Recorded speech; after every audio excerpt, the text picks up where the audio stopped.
இயேசு சொல்லிருத்த நம்ம கேட்டா கண்டிப்பா வேதம் சொல்லப்படுது, நம்மளுக்கு என்ன குறையோ அந்த குறைய கர்த்தர் நிர்வாகுவாங்க.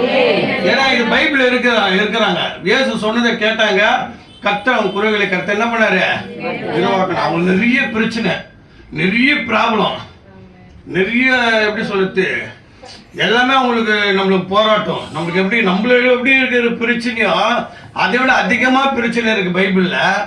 ஆனா அவங்க ஒண்ணு என்ன பண்ணாங்கன்னா, நல்லா நீங்க அவங்க நிறைய யாரா சொல்லணும் சொல்லினே தான் இருக்கிறாங்க. ஆனா அந்த ஜபம் கேட்க மாட்டேங்குது.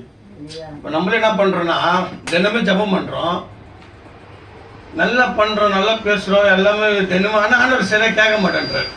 சில நேரத்தில் ஜபத்தை நம்ம என்ன பண்றாரு, நம்ம எவ்வளவுதான் விண்ணப்பம் வைக்கிறது. ஆனா அதனால உனக்கு நீ எவ்வளவு விண்ணப்பம் வச்சு நீ மறந்து போலாம், ஆனா ஏசு எப்பயுமே மறக்க மாட்டார். என்னைக்கு நீ அவர் பேச்சு கேட்கறிய வட்டி போது மொத்தமா சேர்த்து உங்களுக்கு என்ன பண்ணுவாரு, ஆண்டவர் சேர்ந்துருவார். அல்லேலூயா சொல்லுங்க, அல்லேலூயா.